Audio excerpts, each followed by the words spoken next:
O que é a fé?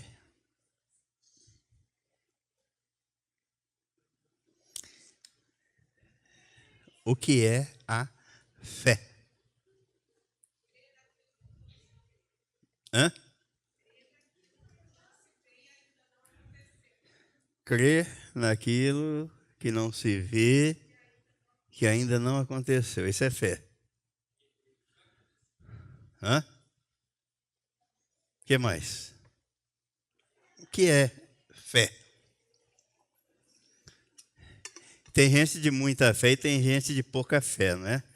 De pouca fé é o bullying, não é? Pouca fé, né?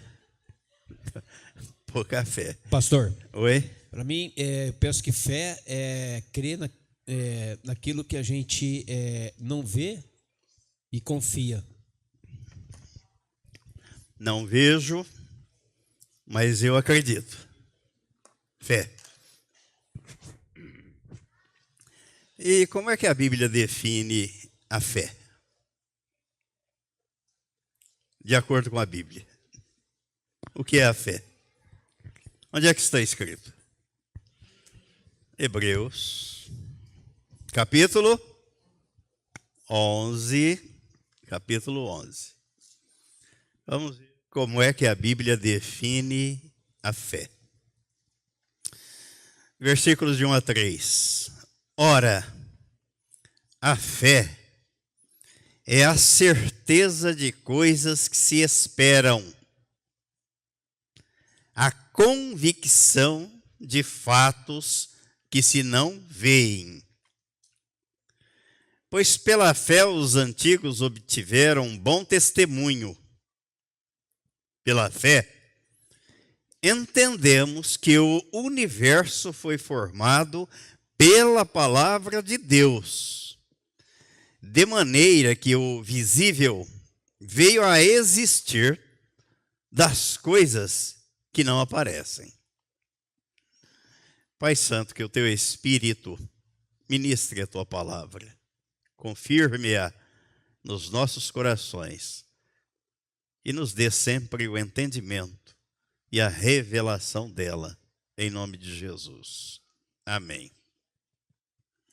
Aí no versículo 6, ele diz assim: de fato, sem fé é impossível agradar a Deus, porquanto é necessário que aquele que se aproxima de Deus creia que Ele existe e que se torna galardoador dos que o buscam. Recompensa os que o buscam.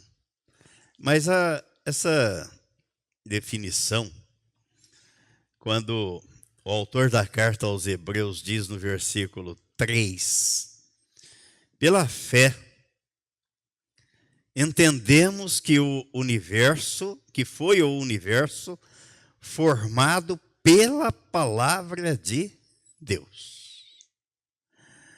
Aqui está o criacionismo. Porque há uma corrente por aí chamada o evolucionismo. Eu já ouvi muita coisa que não foi isso que Darwin quis dizer e que deturparam a questão da evolução das espécies. Mas a verdade é que a Bíblia registra no livro de Gênesis que Deus fez tudo pela palavra, exceto o homem. Interessante, não? O homem ele não fez pela palavra. Ele fez do barro. Agora, vejam como é que Deus trabalha numa lógica inversa à nossa. O homem, Adão, foi feito do barro. Mas o novo homem, a nova criatura, é criada pela palavra.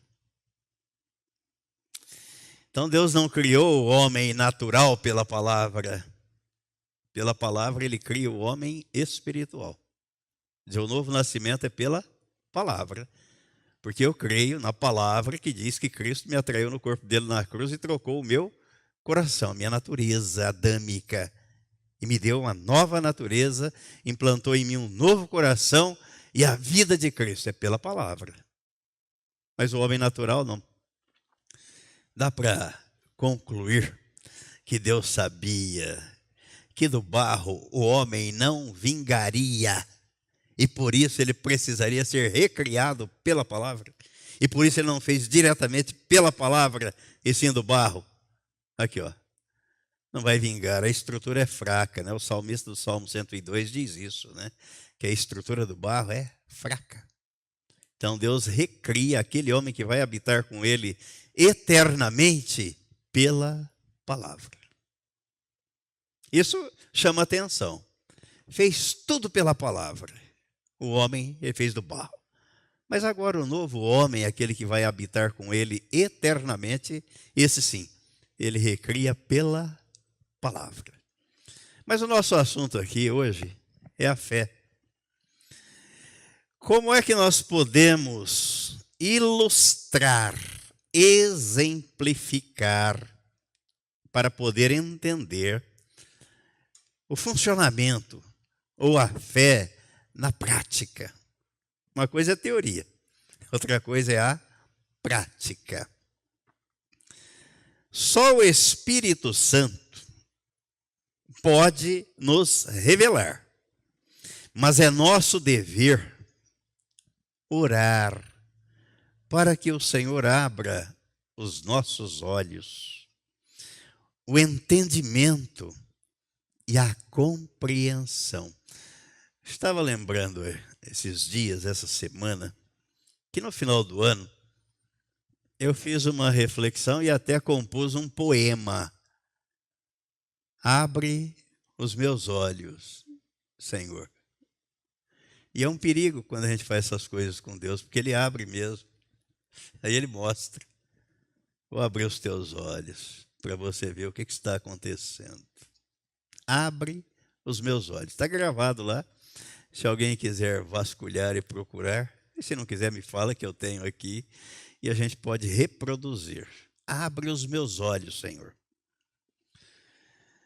A fé que salva encontra algumas de suas analogias, vamos comparar, com a estrutura humana. E a questão da fé, o apóstolo Paulo diz na carta aos Romanos que a fé é gerada pela palavra. Romanos 10, 17. Ela vem de ouvir e ouvir a palavra. Então é a palavra de Deus que vai gerando fé. Essa é a fé necessária para a nossa salvação, para que creiamos. Mas o que é interessante é que até em matéria de fé, Deus acrescenta a alguns a fé como dom. Na primeira carta aos Coríntios, no capítulo 12,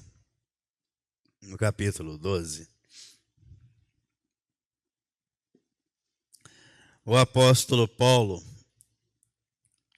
a partir do versículo 12, ele diz assim, 1 Coríntios 12, a partir do versículo 12, ele diz assim, aliás, versículo 12 não, versículo 9, 8 e 9, ó. Porque a um, 1 Coríntios 12, versículo 8, porque a um é dada mediante o Espírito a palavra da sabedoria, e a outro, segundo o mesmo Espírito, a palavra do conhecimento. Isso quer dizer que nem todos têm, nem todos. Deus dá para um, não dá para outro. Mas todos têm dons, ele vai dizer isso no texto. Ao versículo 9. A outro, no mesmo Espírito, A fé, se é a outro, não é a todos. A todos a palavra gera fé para crerem, para que creiam na obra consumada por Deus através de Jesus Cristo. Fé para a salvação. Mas há alguns dos que são salvos, ele dá o dom da fé. Além da fé para a salvação, ele dá o dom, presenteia, está aqui, ó. Vou dar fé. E nem todos têm o dom da fé. Como nem todos têm o dom da sabedoria, nem todos têm o dom do conhecimento. São dons. E nem todos têm todos os dons. Nós já estudamos isso aqui e podemos recordar se for o caso. Vale a pena. Mas Deus faz assim. Então, alguns creem daqui e ali na porta. Outros creem da porta até no quarteirão da frente. A fé como dom.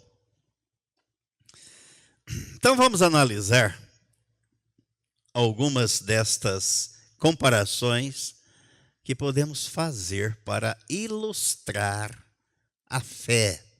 Por exemplo, a fé representa os olhos que veem. A fé. Pelos olhos trazemos à mente aquilo que está distante. Mas os nossos olhos, até onde eles alcançam, a vista alcança, nós podemos trazer à mente. Por um olhar, por um momento, trazemos à mente o sol, as estrelas que estão tão distantes. Assim, pela fé, trazemos para dentro de nós a pessoa e a obra do Senhor Jesus Cristo. De modo que, embora nascemos mortos em delitos e pecados, Ele nos deu vida. E é pela fé que nos apropriamos dessa verdade. É pela fé que Cristo vem fazer morada no novo coração, no coração trocado por Deus. Tomamos posse pela fé.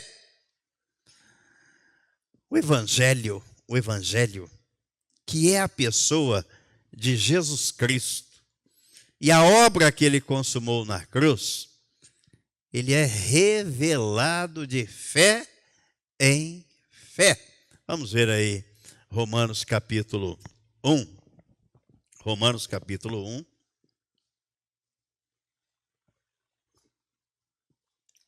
Versículos 16 e 17. O apóstolo Paulo diz assim: pois não me envergonho do evangelho, porque é o poder de Deus para a salvação de todo aquele que crê. Primeiro do judeu e também do grego. Visto que a justiça de Deus se revela no evangelho, de fé em fé. Como está escrito, o justo viverá por fé. Como é que é isso de fé em fé? Eu creio, falo para o Charles, ele crê, fala para o Jorge, ele crê, passa para o Márcio, de fé em fé. De fé em fé. Onde é que o apóstolo Paulo foi buscar essa citação aqui? Como está escrito, o justo viverá por fé. No profeta Abacuque, no capítulo 2, versículo 4, o profeta Abacuque disse assim: eis o soberbo, sua alma não é reta nele, mas o justo viverá pela sua fé. Isso, em outras palavras, cada um vive e caminha de acordo com a fé de acordo com a visão que possui. Ninguém caminha fora desse parâmetro, desse limite. Ninguém. Segundo ponto ou ilustração que nós podemos dar à fé. A fé representa a mão que segura. Então, se primeiro ela representa os olhos que veem e trazemos, interiorizamos aquilo que vemos, ainda que esteja distante. O segundo é que nós tomamos posse, seguramos aquilo que nos agarramos, nos apegamos àquilo que vemos. Quando a nossa mão segura qualquer coisa, ela realiza precisamente o que a fé faz ao se apropriar de Cristo e das bênçãos da sua redenção. Eu me agarro, eu seguro. A fé diz: Jesus é meu Salvador. A fé ouve falar do sangue remidor derramado por Jesus na cruz do Calvário, e ela exclama: eu o recebo como meu Senhor e como meu Salvador. Pela fé. A fé reclama os legados de Cristo, que morreu e me levou a morrer com Ele naquela cruz para me salvar. Estes legados, ou bens, são nossos, por isso nos apropriamos e nos asseguramos, seguramos e agarramos estes legados. Visto que Ele se deu a si mesmo, e tudo o que Ele possui é meu, e me aproprio pela fé. Por isso que eu gosto daquele cântico: Cristo é o tudo de Deus. Tudo. Você não será, tome aquilo que a graça acumulou para você.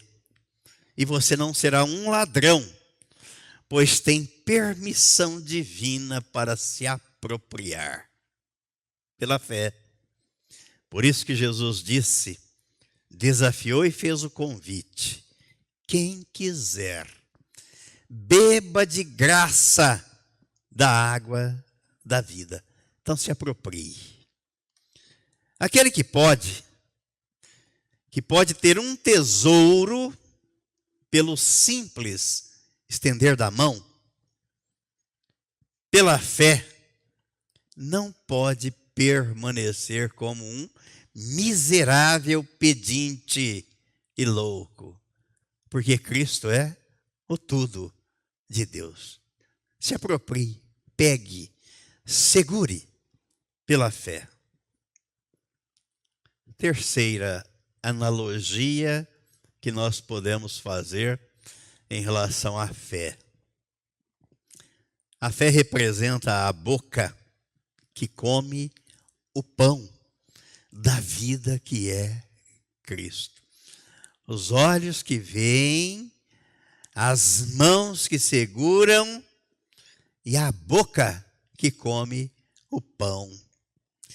Nenhum alimento pode nutrir-nos se não for por nós ingerido. Estou vendo o prato ali, saboroso, delicioso, estou com fome e fico olhando para o prato. Não vai produzir efeito nenhum na minha vida. Eu preciso comer.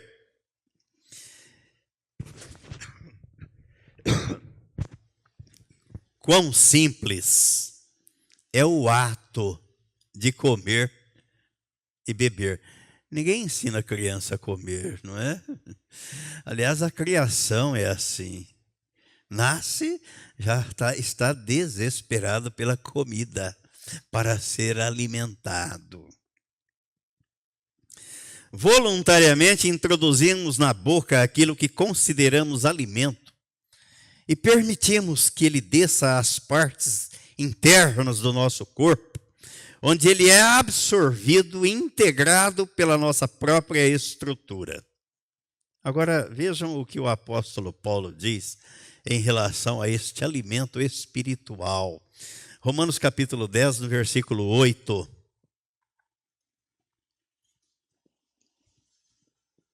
Ele disse assim: a palavra está perto de ti, junto da tua boca e no teu coração. A exemplo do prato de comida que, se eu ficar olhando e não comer, não vai gerar efeito nenhum na minha vida. Muitos pegam a palavra, a Bíblia Sagrada, e deixam aberta, como se ela fosse produzir algum efeito na vida daquela pessoa. Não vai. Ela tem que ser absorvida. Temos que comer da palavra. Então, tudo o que resta fazer é engolir a palavra, permitir que ela penetre na alma para alimentá-la. Oh, se a humanidade tivesse fome da palavra de Deus, que bom seria, não? Todo mundo ávido, procurando a palavra de Deus para se alimentar dela. Pois aquele que está faminto e vê o alimento diante dele, não precisa que alguém lhe ensine a comer. Ele vai comer, ele vai procurar a comida. Ele está, dá-me, diz ele, apenas o alimento, ensinem a comer. Dá-me, diz ele, apenas o alimento. Isto é suficiente. E Deus está inteiramente preparado para promover os resultados na vida daquele que se alimenta da sua palavra. Agora vejam o que é que Deus disse através do profeta Amós, no capítulo 8, que vai acontecer. E nós devemos estar de sobreaviso, precavidos, pré-avisados. Amós, capítulo 8, versículos 11 e 12. Ele diz assim: eis que vem dias, diz o Senhor Deus, em que enviarei fome sobre a terra, não de pão, nem sede de água, mas de ouvir as palavras do Senhor. Andarão de mar a mar, e do norte até ao oriente, correrão por toda parte, procurando a palavra do Senhor, e não a acharão. Hoje nós temos aqui nas nossas mãos a palavra disponível. Talvez por isso muitos não dão o devido valor, a devida atenção, não demonstram o devido interesse por ela. Mas ela vai se tornar escassa. Escassa. Porque uma das primeiras tarefas do governo do anticristo é banir a Bíblia Sagrada. Sabe por quê? O comunismo tem, por certo, a convicção de que os cristãos atrapalham os seus planos. Os cristãos. Porque os cristãos estão aqui a serviço do reino de Deus, vendo as coisas erradas, que são contrárias à palavra de Deus, não concordam, usam as escrituras para combater os males. E o diabo sabe disso. Então, uma das primeiras coisas que o governo do anticristo vai fazer, vai ser banir a Bíblia Sagrada. Onde é que ela deverá estar gravada? na mente e no coração, para a gente poder professar.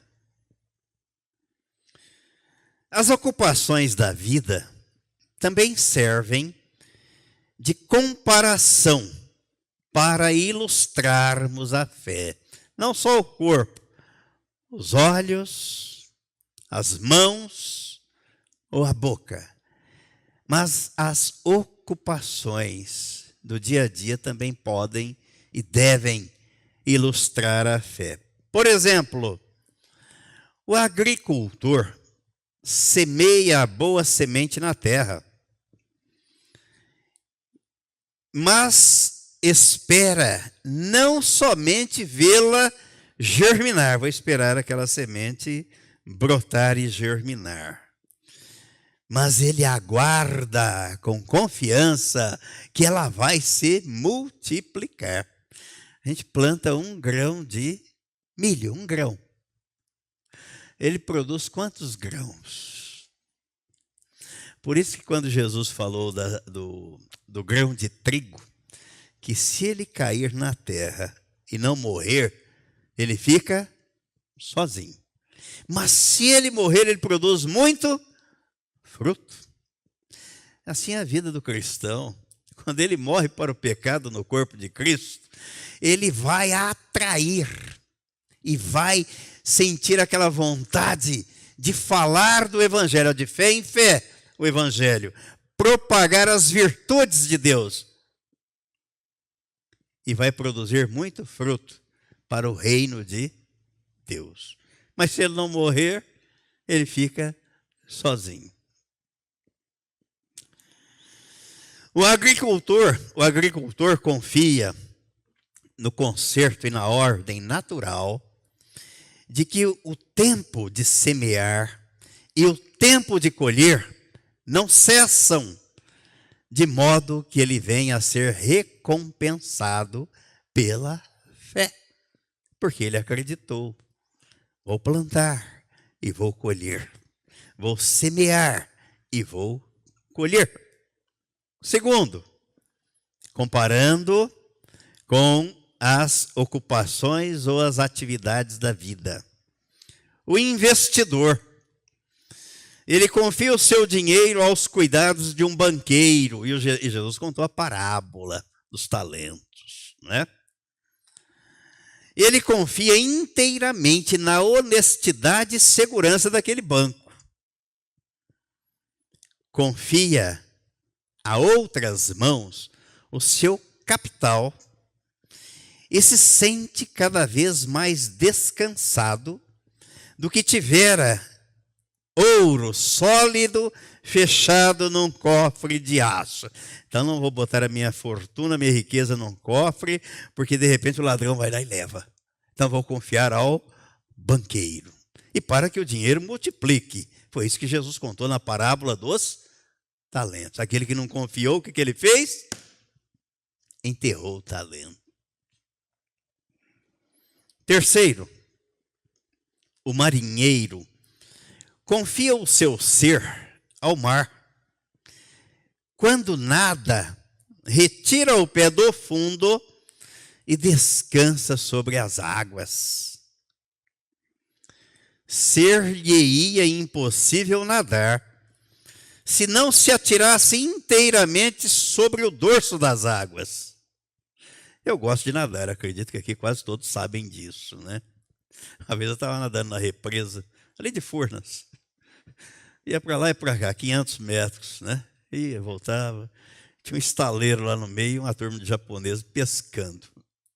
Aí na hora do almoço, lá no refeitório, no hotel lá, o japonês virou para mim: você estava nadando lá naquela represa? Eu falei: por quê? Mas ali é muito fundo. Mas eu não nado no fundo. Eu nado na superfície. A diferença de 1000 metros, 30 metros, não faz diferença. Eu nado na superfície da água, não é no fundo. Então é impossível ser salvo sem lançar-se e entregar-se ao Senhor Jesus. Quarto, o ourives lança o precioso metal num fogo que parece ávido de consumi-lo. Parece que o fogo vai queimar tudo. Mas ele recebe outra vez aquele metal do forno purificado pelo fogo. Assim é a palavra de Deus.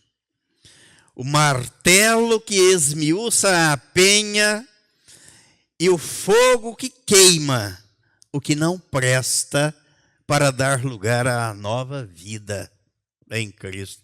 Olha o que Deus disse aí através do profeta Jeremias, no capítulo 23, versículo 29. Jeremias, capítulo 23, versículo 29. Não é a minha palavra fogo, diz o Senhor, e martelo que esmiuça a penha? O apóstolo Paulo depois vai dizer lá na primeira carta aos Coríntios, né? Que o fogo queima, elimina, purifica. Assim a palavra de Deus vai queimando, eliminando o que não presta e nos purificando. Não podemos olhar a vida de nenhum ponto de vista sem reparar a fé em ação. Agora, exatamente como você confia no que toca a vida diária, deverá confiar em Deus, como Ele se revela nas Escrituras Sagradas. E é bom sempre lembrar, não do jeito que eu imagino ou gostaria, mas do jeito que Ele se revela nas Escrituras. Na pessoa de Jesus, cuja revelação nos é trazida pelo Espírito Santo. Jesus veio, revelou o Pai. O Espírito veio e revela Jesus. A fé é gerada pela própria palavra de Deus. Essa versão King James, né, o capítulo 10 de Romanos, versículo 17, ela diz assim: como consequência, a fé vem pelo ouvir as boas novas, e as boas novas vêm pela palavra de Cristo. Romanos 10, 17.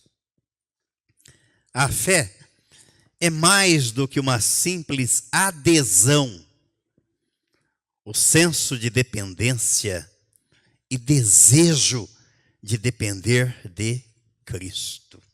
Isso é fé. Quando nos achamos à beira-mar, olha, isso aqui é fantástico. Olha que coisa fantástica, que às vezes a gente não sabe. Eu não sabia até ver o que vi aqui e aprender. Quando nos achamos à beira-mar, vemos moluscos seguros às rochas.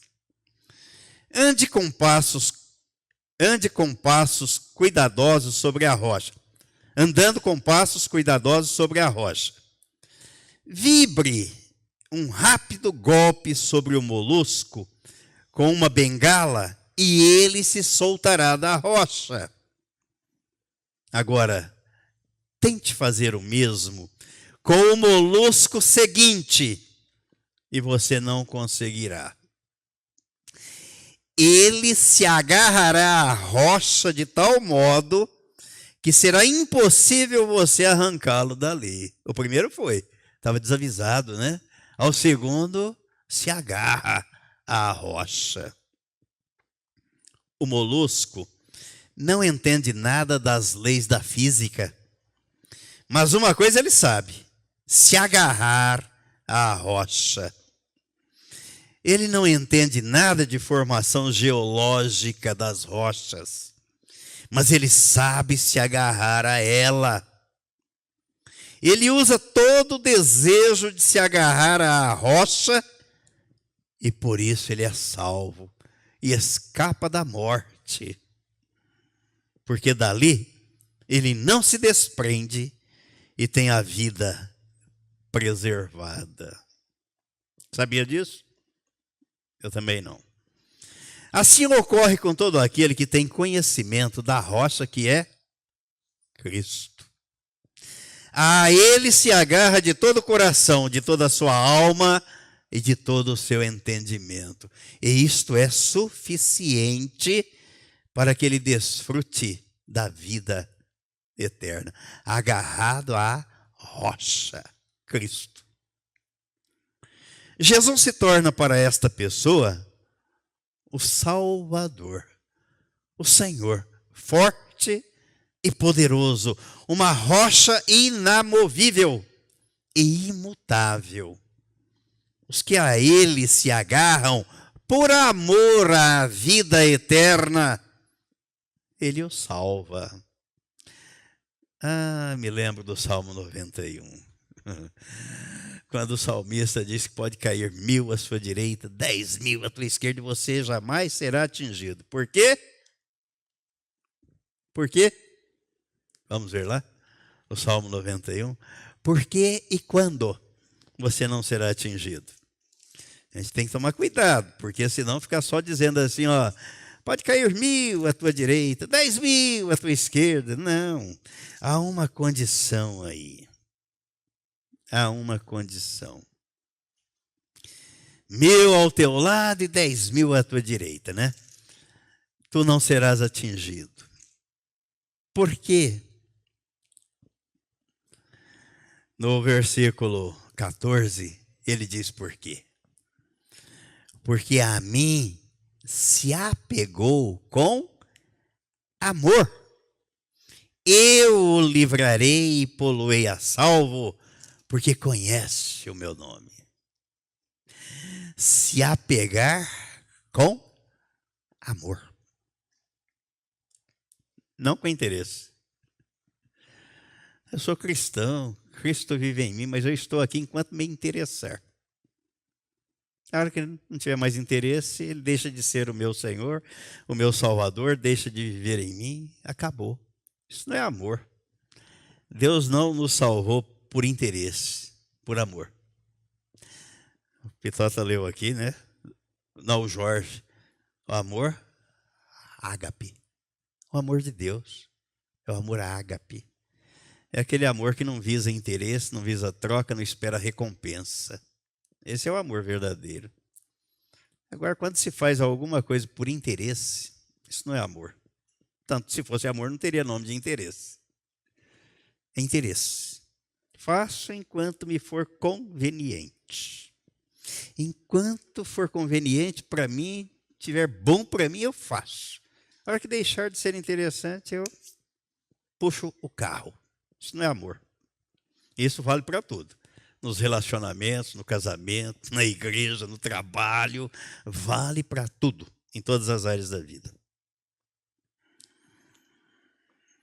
Andamos por fé e não pelo que vemos. Bem-aventurados os que não viram, mas creram. Esta é a imagem da fé, tão boa quanto se possa imaginar. Sabemos que Jesus tem em si mesmo mérito, poder e bênçãos que não possuímos. Portanto, alegremente nos confiamos a Ele, para que seja a nosso favor naquilo que nós mesmos não podemos ser.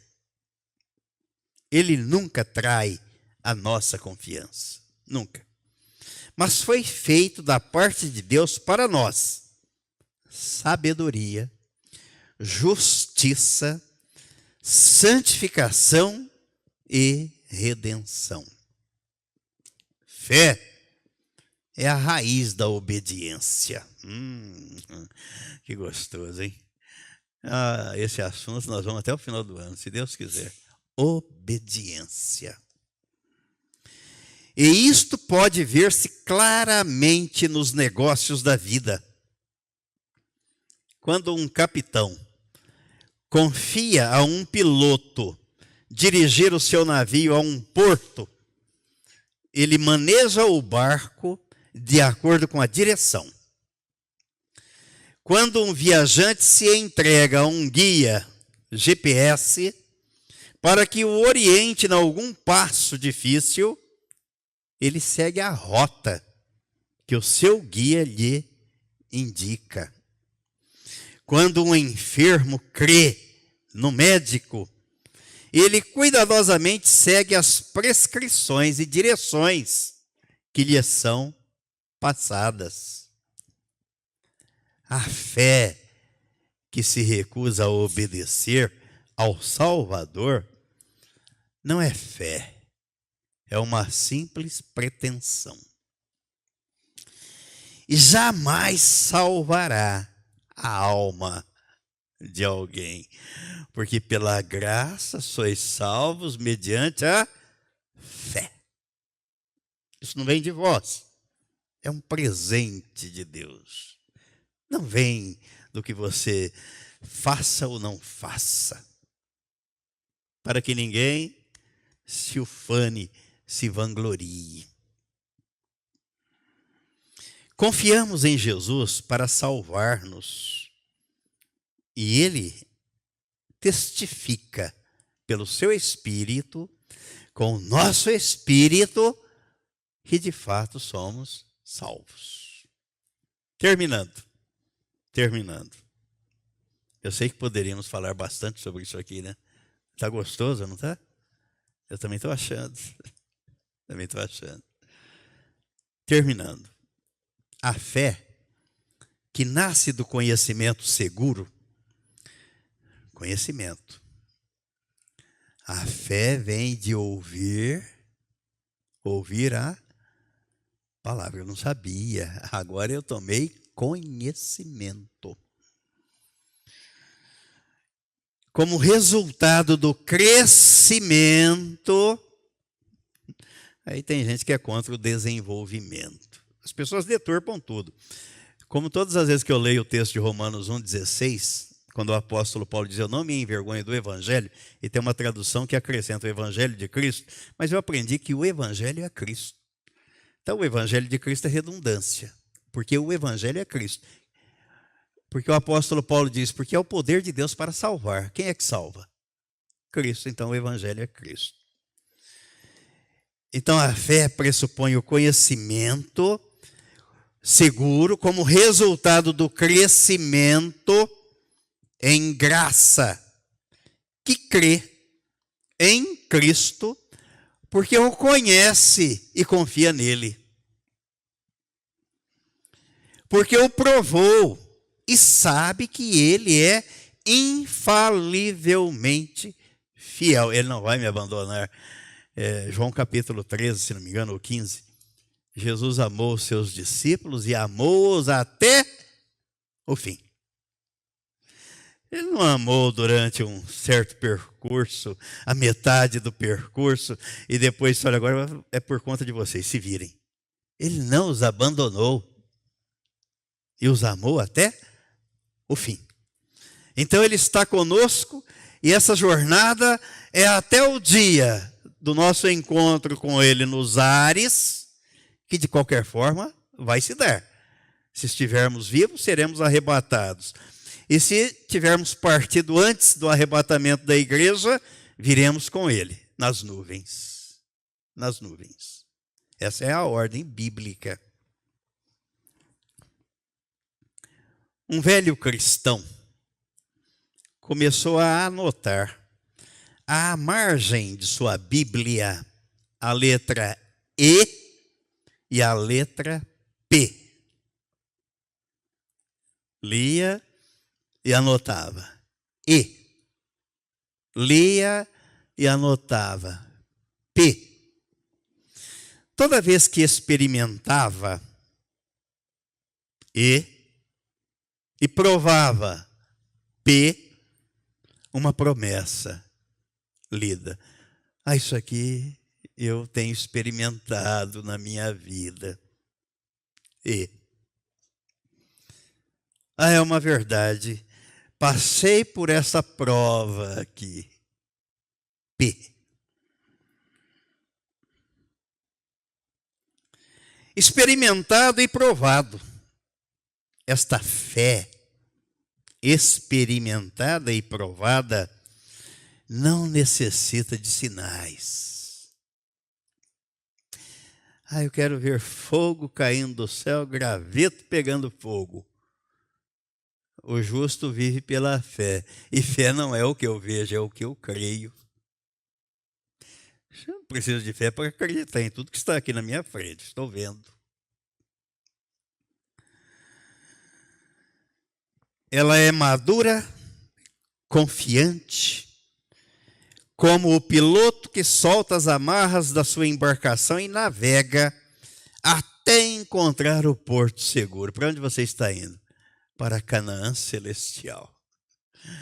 Para onde você está indo? Para encontrar com o meu Senhor. Ou com a minha partida daqui, ou com a volta dele, se eu estiver aqui. Você tem essa certeza? Tem. Por quê? Porque está escrito que ele me salvou para isso. Solte as amarras internas da dúvida, da desconfiança, da incredulidade e navegue na certeza do porto seguro que é Jesus. Pois nele estarás seguro, com os pés na rocha eterna, de onde ninguém poderá tirá-lo. No capítulo 10, de João, Jesus disse: as minhas ovelhas ouvem a minha voz. Eu as conheço, elas me seguem. Eu lhes dou a vida eterna e das minhas mãos ninguém as arrebata. Amém? E amém.